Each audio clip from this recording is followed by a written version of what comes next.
This is Sean with Voices of Racing and Honoring the Unsers, and I have an Unser on the video call right now. Johnny, how you doing?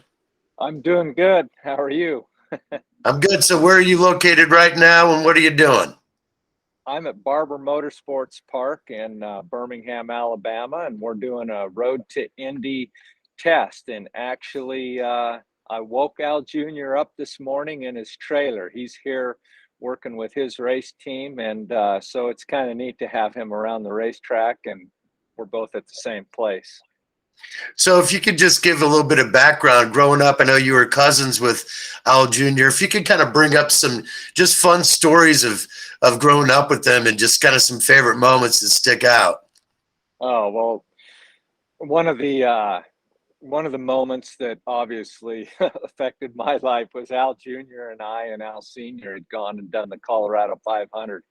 Uh, with the Dallenbachs in Colorado, motor dirt bike 500-mile deal in Colorado where you run for a few days. And we'd come back from that ride, and Al and I I was living in Albuquerque at Al Sr.'s place then with Al Jr., and we took the bikes out in the desert just there by the house, and we were jumping them off a big sand dune out there. And anyway, I took one and jumped it a little bit too high and had a big crash and landed on my head, knocked my teeth out, knocked me out, and ended up going to the hospital. And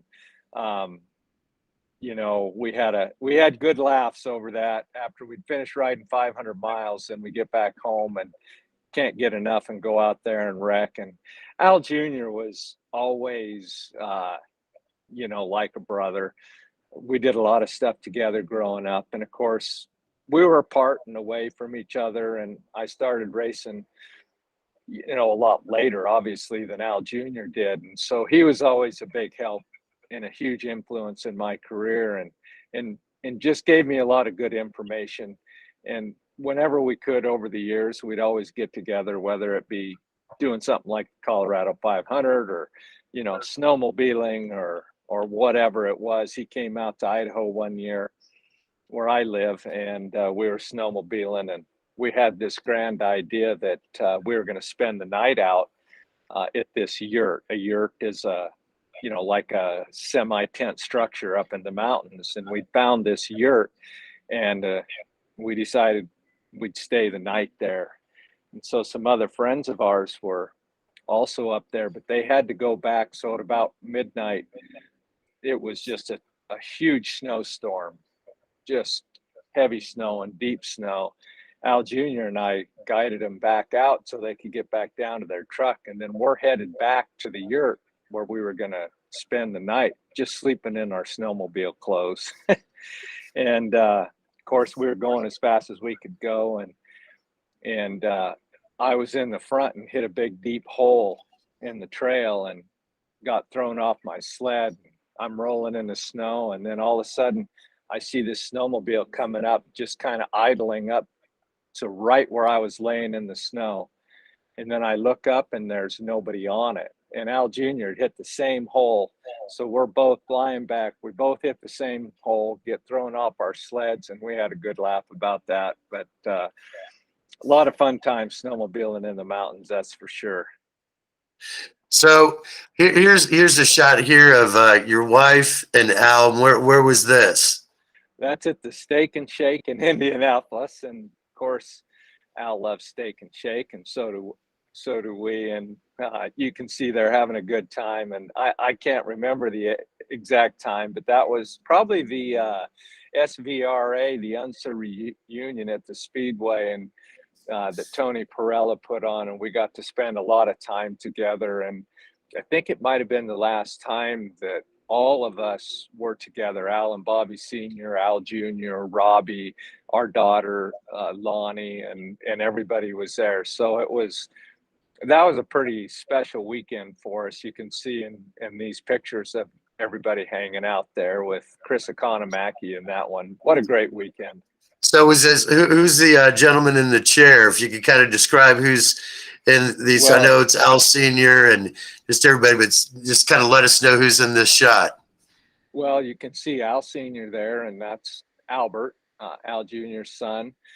next to him. And then the little girl in the pink hat is our daughter, Lonnie, who's now racing. And then next to her is Robbie, then Al Jr., and then myself. And that's Chris Economaki, the voice of the Speedway for years and years, who's now passed away. So pretty special picture, that's for sure. Yeah, that's a really great shot. It kind of shows the generations and the knowledge in racing. So here's a situation when you're in the car, is that right? And then Al's right up next Yeah. to you. So where was this? And just kind of describe what was going through your head. That's probably in around 1993. And I think, boy, I couldn't tell you what team Al was driving for, maybe Gallus at that time. I'm not sure. I was driving for Dale Coyne. That's Dale Coyne with the headset on. And I was getting up to speed, one of my very first kart IndyCar races, and Al Jr. was in the race. And that's Al coming over to help me out, which he did oftentimes, and give me points. And, you know, whatever the issue was we had going on, Al was always a big help and willing to tell me anything that he could to, you know, to help me along. Really cool. What would you say would be some really good advice he's giving you on the track, like in the middle of a race or some type of situation that kind of the light pinged on in your head? Was there any moments that really kind of stand out that he really was like, hey, this is what you should be? Is there any of those situations? I suppose it's, you know, things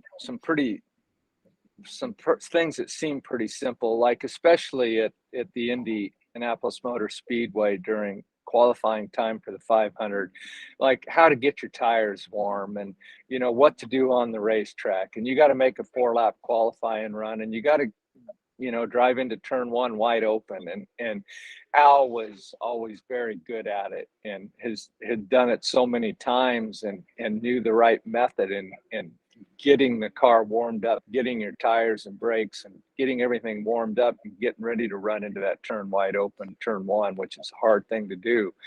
And so there were pointers like that off and on throughout my career for different simple things that a lot of people, you know, you don't have that that advantage of having a very close family member that you can go to and say, hey, what do you do in this situation? And Al was always very willing to help me out any way he possibly could. All right, so the next shot here is the three generations together, and Al the third looks like he's reaching up top of the trophy as he did in that photo. Is that what's going on? Is that him in the photo? Yep, that's Al the third doing that in the photo, and he's obviously a little taller in this picture. But I believe that was during one of the opening of the museums. I think that's what this was all about. And again, having all the answers there was really fun. So if you were going to describe, you know, Al Senior compared to Junior compared to the third, what are some similar characteristics and things that really you can see through the generations that really kind of, you know, that separate them, similarities and separations? How would you kind of describe the three? Well, you know, they're all three, the way I view them, pretty similar. Al Senior and Al Jr., as far as their driving goes, we have so many, you know, races that you can compare the two. Al the third didn't race quite as much, you know. So but in personalities, and I would say in driving styles, they're very similar. Very mellow, very calculated. You know, when the car's right, they were tenacious and impossible to beat. But getting the car right was very important to them both, and they would all work very hard to make the car work for them. And once that car is working for them, tough to beat, that's for sure. But pretty mellow in their approach. A lot of good common sense. And All right, so here we're on the bricks in Indy, and just kind of describe this situation and you know, being out there on the bricks. well, that's at the Unser Reunion, and so we've got, you know, everybody out there, and lay lined up these cars from, you know, the different generations. You got Bobby Seniors there, and then Al Seniors and Al Juniors, all winners. And then you have, you know, myself and my daughter. She's in the picture, and Al Senior and Junior and Robbie there. So it was, like I said, just such a fun weekend to be able to hang out with everybody and and have the whole family around. Well, you know, obviously it's Al's 60th here in April 19th. So what would you like to say to Al directly for his birthday, and also to Norma, his wife? Well, Norma's been an awesome addition to the family, and we're very honored and lucky to have her join the Unser family. And I think Al and Norma are doing some really good things right now and helping out future generations of kids coming into our sport. And for me, selfishly, it's so fun to have Al at the racetrack at a lot of the same races that I'm going to. So continued success, Al. What you're doing is awesome, and to turn 60 while you're doing it is very cool. So happy birthday, and we'll see you in a few minutes. All right. Well, Johnny, I'd just like you to stay on the line. I really appreciate your time today and what you've done in racing, and as far as supporting Al and the rest of the family. I know they've been there for you, but you've really got a great heritage within your family, and I think you guys have made a mark on the planet, and I really respect it. Well, it's an honor to be part of it, and you know, always an honor to help out and to wish my any family member success. So we'll keep the tradition rolling. All right.